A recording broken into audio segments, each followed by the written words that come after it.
All I have to say about that is wow. Thank you very much. That was absolutely fabulous. Thank you.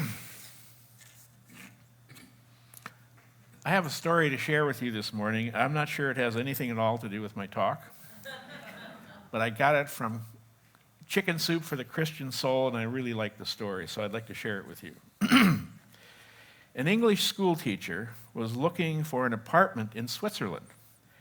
She called upon the local schoolmaster there to help her find an apartment that would be suitable.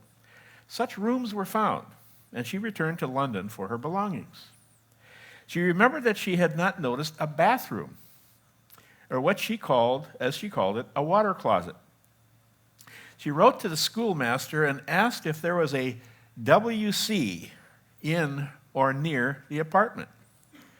The schoolmaster, not knowing the English expression, was puzzled by the WC, never dreaming that she was talking about a bathroom. He finally saw, wow. There's a ghost. Okay. Oh, is it a good ghost? Of course it is. He finally sought advice from the parish priest. They concluded that she must mean a wayside chapel. The lady received the following letter a few days later. Dear Madam, the WC is located 9 miles from the house, in the heart of a beautiful grove of trees. It will seat 150 people at one time, and is open on Tuesday. Do we have a different microphone, perhaps, that I could use? Okay. That's not going to work, is it? Is this one okay? All right. It will seat 150 people at one time and is open on Tuesdays, Thursdays, and Sundays. Some people bring their lunch and make a day of it. On Thursdays, there is an organ accompaniment. The acoustics are wonderful. The slightest sound can be heard by everyone. It may interest you to know that my daughter met her husband at the WC. My wife, being rather delicate, hasn't been able to attend regularly. It has been 6 months since she last went. Naturally, it pains her not to be able to go more often. I will close now with the desire to accommodate you in every way possible and will be happy to save you a seat, either down front or near the door, as you prefer. I just love this story. The title of my lesson today is The Empowerment Dynamic. And one of my favorite books is called The Power of Ted, which is all about the empowerment dynamic. It's a wonderful little book. And it's also a wonderful expression of Unity's third basic principle, which is you and I are constantly creating the reality in which we live through our most deeply held beliefs, or at least that's my version of our third unity principle. In his book, David Emerald says, much of the world is sleepwalking through life, firmly rooted in a victim orientation and not being aware of it. We in Unity would agree, as would the mystics. In psychology, there's a well-known schematic called the drama triangle. Many of you know about the drama triangle, am I correct? Some of you at least. But I'm going to ask you, if you have a pencil, do you have a pencil in front of you or a pen in your pocket? The blue insert in your program has a blank backside. So I'm going to ask, if you want to go ahead and make an equilateral triangle, maybe, not taking up only half of that half sheet. On one corner, I want you to put the word victim. On another corner, the word rescuer, and on another corner, the word persecutor. Victim, rescuer, persecutor, excuse me. Same thing, right? We have all felt like victims in our lives, have we not? I've sometimes thought that there should be a support group called Victims Anonymous. Hi, my name is Phil, and I thought I was a victim today. But if we really want to know about victim consciousness, all we need to do is listen to country western music, right?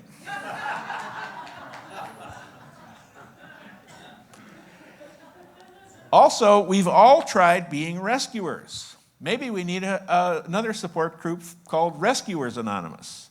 Hi, my name is Phil, and I tried to rescue somebody today. And we've also been all persecutors somewhere along the line, oftentimes without even intending to be. Here are a few characteristics of victim consciousness. And one of my favorite examples of this, by the way, is a tombstone in the cemetery in Key West, where I lived for 6 years. The tombstone says, "I told you I was sick."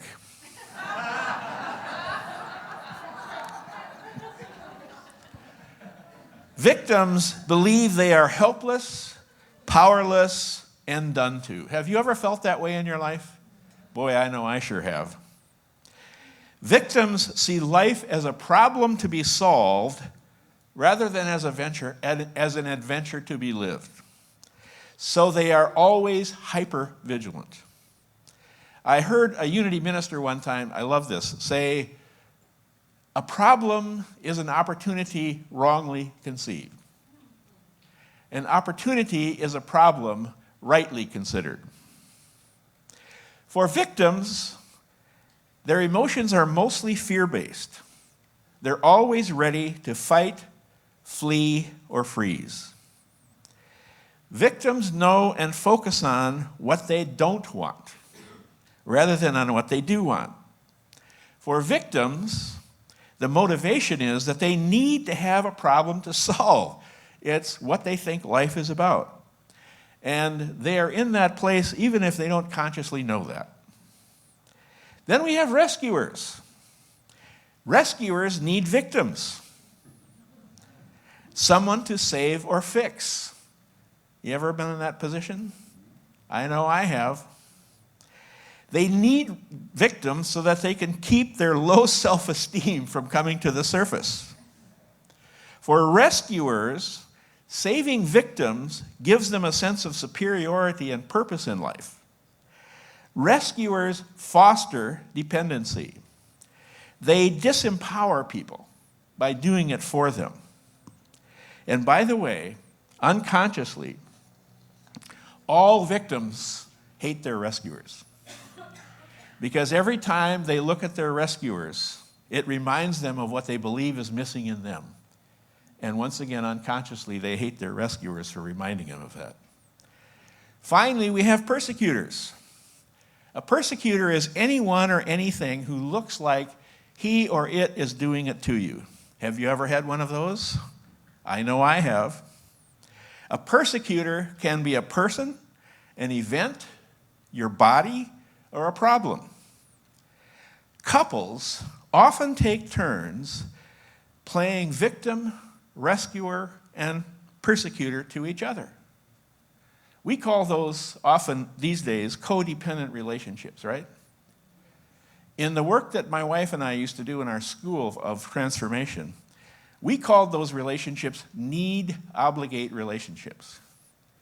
Because if we believe that there's something missing in us and there's someone out here that can fill that need, what we do in our relationship is we take turns being the needy one and being obligated. If I'm in a relationship like that and if I feel needy, you're obligated to rescue me. Because guess what? The next time you're needy, I'm obligated to take care of you. That's the game that's played. What's important to know is that all three of these, victim, rescuer, and persecutor, are all based on fear. They're all based on identifying with our ego mind. And remember when I talk about the word ego, what I mean is our ego is who we believe we are when we feel separate from God and each other. So today, I want to encourage us all to move from the drama triangle to what the author calls the empowerment dynamic.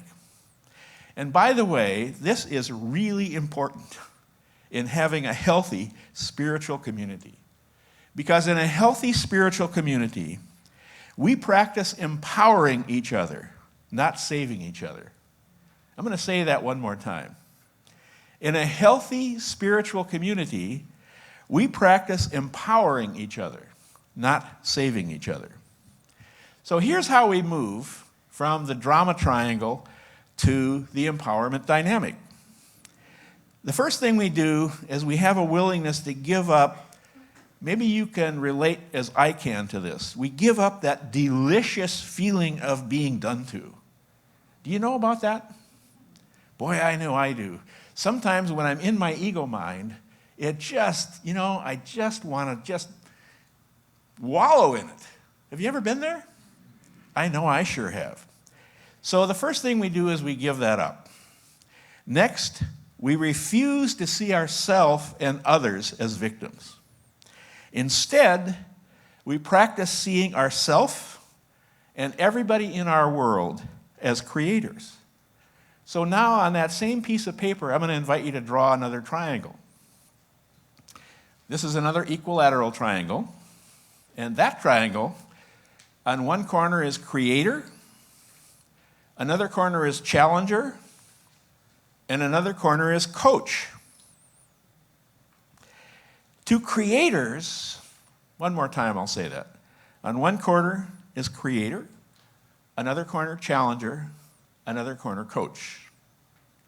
To creators, life is an adventure to be lived, not a problem to be solved.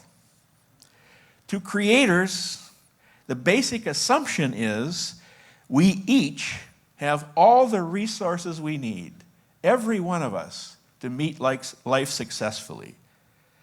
For creators, the focus is on what we want. We focus on what we want to be. We focus on what we want to do.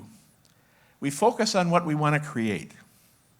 For creators, the motivation is to fully express ourselves, to live our vision. Then we have challengers.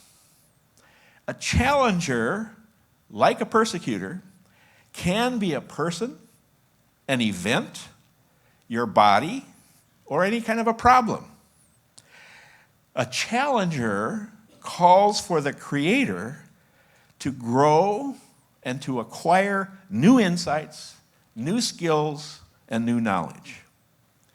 I recently read about a woman who was brought up at a time and in a place and in a church where she learned as a child and continued to learn throughout her first part of her life that a woman's purpose in the world was to be a good wife and mother. Now, fortunately, we're not at that same place anymore, but many of us recall a time when we might have learned that. Well, this woman learned it well.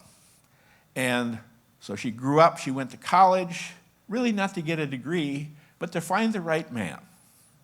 And she did. They got married, and she said, I felt like I did everything a good wife is supposed to do.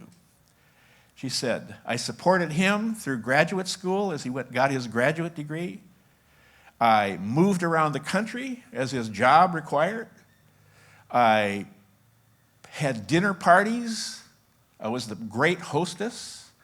I was a member of all the right charities. I did everything I thought a wife was supposed to be. And then I'm going to read to you what she says. To my astonishment and horror, after 24 years of marriage, I was fired from my job as a wife. My husband divorced me. In a short 6-month period, I lost not only my whole identity, but also my friends and the support of my church. I lost my ability to live the role I loved, being a good wife. I also lost my home, my social role, and my connections with other people who had been our friends. Married couples no longer wanted anything to do with me. I lost my financial standing and, most painfully, my lifetime companion. After this, she joined a support group at her church and went to it for a while, except that in the meetings, it seemed to her that all the women there wanted to do was to rehearse what had been done to them as they had lost their marriage. She said there was one woman there who, 25 years after the fact, was still reliving that divorce. Finally, she decided she wanted nothing more to do with that.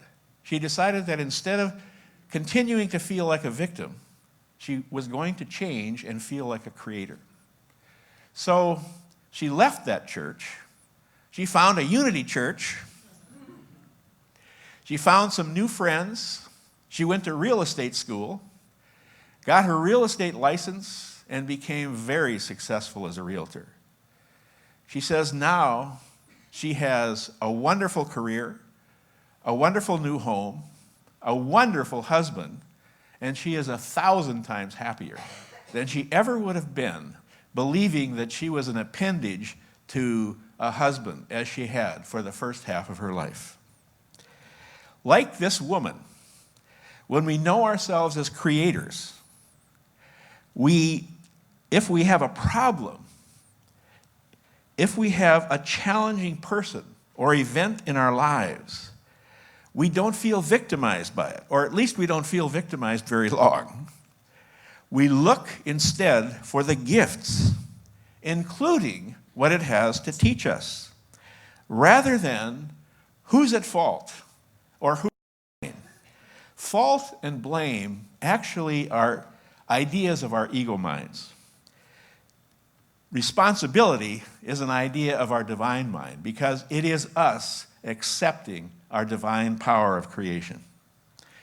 My wife, Laura, about 12 years ago, when I was the transitional minister at Unity of Hartford, Connecticut, got a diagnosis of breast cancer. She had a biopsy. Cancer cells were found. So a lumpectomy was scheduled. Laura's first thought when she got that diagnosis is, what am I trying to tell myself? What am I trying to teach myself? She said that she had heard that so often women who had breast cancer had a personality type where they were like over-nurturers, like breastfeeding the world. But she said she felt like in her case, it was the opposite. We had let go of our school a few years before that, and she really didn't know what to do with her life after that. And she said, I need to have a new purpose in life. So she decided to go to graduate school right at that point. She also did any kind of healing modality that was available. We had a Reiki team in our church. People did Reiki for her every week. We had a Chinese healer in town who did something called Tong Ren, and we both went to that. But mostly, she had changed her mind about where she was with herself. And as she did, she went to had the surgery, the lumpectomy, and when she had the lumpectomy, there were no cancer cells. She didn't have to do radiation. She didn't have to do chemo. And her surgeon said to her, I know there were cancer cells there, but I don't care at this point if it's a mistake or a healing. I don't get to give good news like this very often to my patients. But she had gone from first seeing herself as a victim to seeing herself as a creator. Coaches, the third part of this triangle, coaches see everyone as a creator, even people who see themselves as victims. Coaches see everyone as whole, resourceful, creative, including themselves. Coaches don't rescue. They ask, what gift do you want to receive from this? Coaches empower people, including themselves, to realize all the resources I need are already right within me. I'm going to say that one more time and then invite you to affirm it with me. All the resources I need are already right within me. Together. All the resources I need are right within me. About 1981, I decided to do a 6-month-long course in deep transformation when I lived in Hawaii. I found out that the course cost $5,200. That was even more money in 1980 than it is now. I didn't have that kind of money. And I talked to the teacher of that course, and I said, I don't have that kind of money. I said, what do you say to people who say what I just said? I don't have that kind of money. I can't do this. He said, well, actually, mostly I don't believe them. He said, I think as a spiritual teacher, my job is to know that if you want to do something, you can find a way to do it. And I did. And I sometimes now say, I learned more, or at least as much, simply from creating the money to do that program as I did in anything of the program itself. And I received a lot in that program. How do we move from victim to creator? First, we practice knowing everything that's in my life is my idea. Some of you have heard me say that maybe too many times already. But I'm going to invite you to affirm it with me because it is the truth. I'll say it one more time. Everything that's in my life is my idea. Would you know that with me? Everything that's in my life is my idea. In the eye of the storm, Gary Simmons says that one of the great secrets to a successful life is knowing that everything in your life in the universe is for you. And in A Course in Miracles, it says, everything that seems to happen to me, I create. Everything that seems to happen to me, I ask for, that's the wording, and receive as I have asked. Ask is kind of in quotes because it's, in accord with what we believe. The second thing we do is we ask, what gift or gifts do I want from this creation? When we ask that question, every persecutor becomes a challenger. And also, we practice knowing two things about knowing what we want. I'm going to say this and invite you to affirm this with me as well. I always know what I want. I'm going to ask you to say that with me, even if you don't think it's true. Okay? Together, I always know what I want. My experience is we all know what we want, even if we've been hiding that from ourselves. Secondly, I'm going to ask you to join me in saying, I always focus on what I want, not on what I don't want. Together? I always focus on what I want, not on what I don't want. So let this be a week of empowerment, knowing everything and everyone in my life is for me. They're here because there is a gift I want from each one of them. Does anybody remember the old book, Illusions, way back from the 70s? God, it was a wonderful book. It's about a reluctant Messiah named Don Shimoda. And he has something, I just love this. He has a Messiah's handbook. And one of the messages in the Messiah's handbook is, every problem comes to us with a gift in its hands.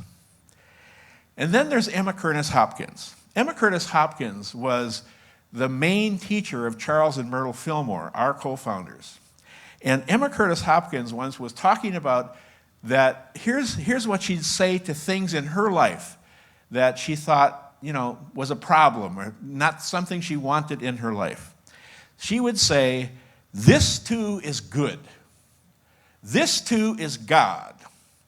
This too is for me. And then she'd put her hands on her hips and say, and I demand to see the blessing in it. Now, this is better said standing up. So if you can, I'm going to ask you to stand. And think of something in your life that has not seemed like a blessing. something that has not seemed good for you. And join Emma Curtis Hopkins and me. And I'm going to just ask you to say this in short pieces. So first, think of that and say, this too is good. This too is good. This too is God. This too is God. This too is for me. This too is for me. And then put your hands on your hips and say, and I demand to see the blessing in it. And I demand to see the blessing. Thank you very much. Please be seated. In the early 20th century, there was a town in Alabama named Enterprise. Some of you may have heard of this town. They had a big problem. Their entire economy was based on cotton crops. And one year, the boll weevils wiped the entire crop out. The leaders of the town decided, we are never going to let this happen again. And so, true to their name, they coaxed several other industries to start up in their town. They went so far as to create a monument to the boll weevil because they realized that it had been their best friend. It had encouraged them to open up to new possibilities that they never would have without that 1 year.